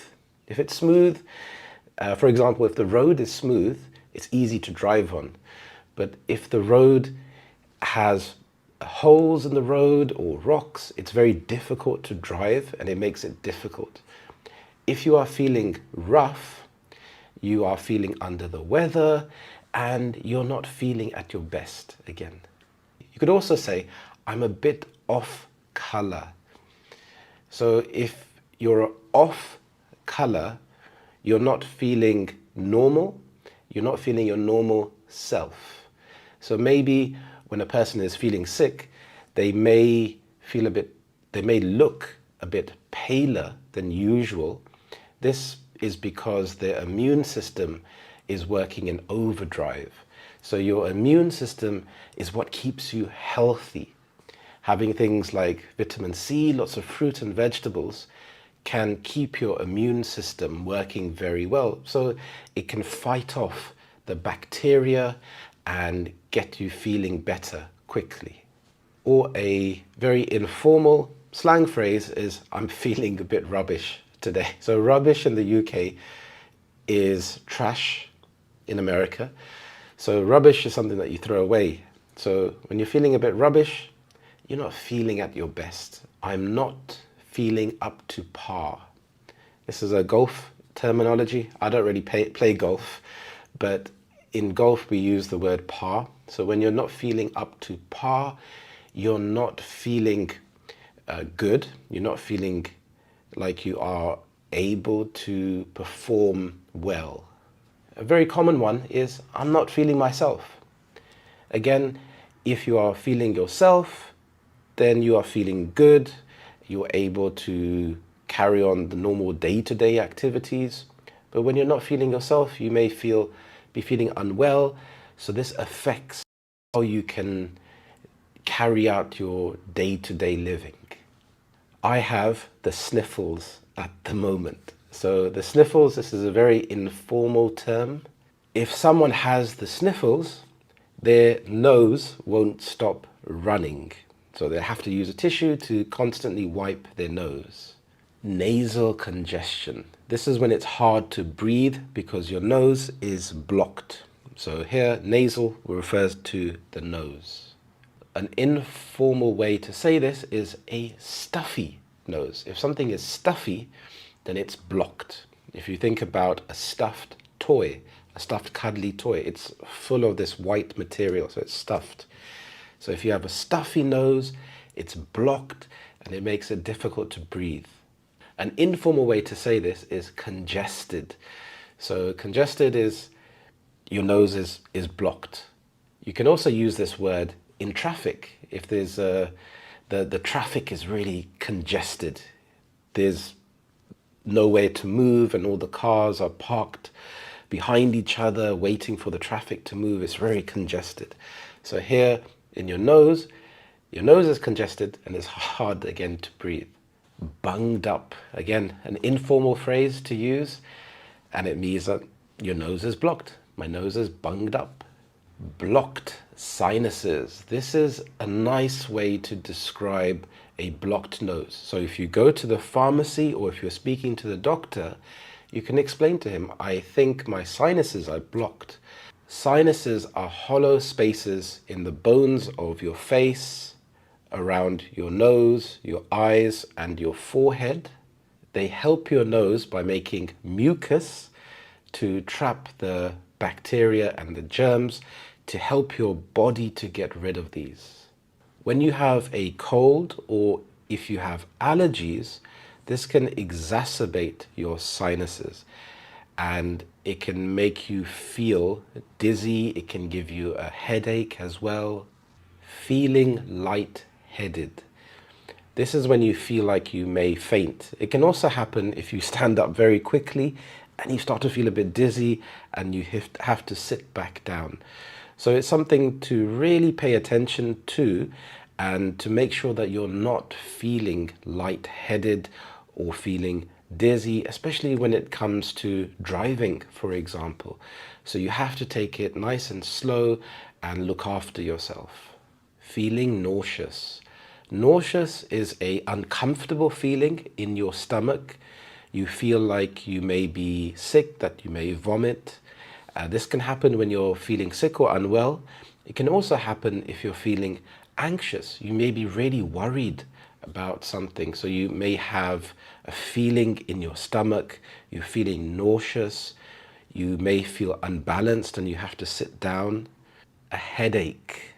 A headache. This is when, yes, your head hurts and you have a headache. You can also say a splitting headache. This is worse than a normal headache. If you think about the word splitting, if you split a piece of wood in half and you're describing how your head feels like it's splitting in half. So it just adds a bit more color, emphasis to the fact that it's not a normal headache. It's a splitting headache. You can also have a pounding headache. To pound something, if you have a hammer, if you're hitting the nail really hard, then you're pounding the nail. If you have a pounding headache, it feels like your head is throbbing. And again, this is not a normal headache. So these are nice words because you can describe to the pharmacist that it's not a normal headache, so they can understand, maybe you need some stronger medication. Throbbing, you could use this again with pounding. I have a throbbing headache, so it's like it's feeling like it's constant. If someone is playing really loud music and you can feel those vibrations on the wall, it's kind of like how it feels inside your head. A stomach ache. This is when your stomach is hurting, it doesn't feel good. You can have an upset tummy. A tummy is an informal word for stomach. So you can say a tummy ache. You can say a dodgy tummy if your stomach is really hurting and it's affecting you really badly. I have a dodgy tummy. This can also happen if you eat food that gives you food poisoning. So these are more relaxed and informal words to use instead of a stomach ache. Cough. A cough, you can have many different types of cough. You can have a dry cough, you could have a chesty cough, and when you go to the pharmacy or the doctors, you can let them know what type of cough it is so they can help you. Now, there are lots of natural remedies that you can use. For example, hot water with lemon and ginger is really nice. And let me know in the comments below, are there any natural remedies that you like to try, or do you take traditional medication when you're not feeling well? For example, if you have a cold, is there anything that you could recommend that I try? A fever. Another way to say this is burning up. I'm burning up. It's more descriptive than saying a fever. You feel very, very hot, like you're burning. I like to think of like a fire and you're throwing wood into the fire and it just keeps getting brighter and bigger. So that's burning up. Feeling hot and cold. This is a way to describe a fever as well. If you're feeling hot and cold, it may not be as severe as boiling up, as it's not constant. So you may feel better at times when you're feeling cold, but again, it's really important to speak to the doctor so they can hear your symptoms. Stiff and sore. You may have a stiff neck or sore shoulders, and this is when your body feels tight. You may have some niggles. So a niggle is like an exact point where you don't feel right. It feels like something is a bit strange. For example, I have a niggle in my shoulder. So when I turn my shoulder in a certain way, I feel it at that point. At other points, it's perfectly fine. Another way to say this is a twinge. I have a twinge in my knee, for example. So if I move my knee at a certain point, then I feel a twinge. So this way you can describe to the doctor exactly at what point it hurts. If you haven't already, please have a look at my fantastic ebook I've created, especially for you. There are 5 brilliant tips to help you to improve your English.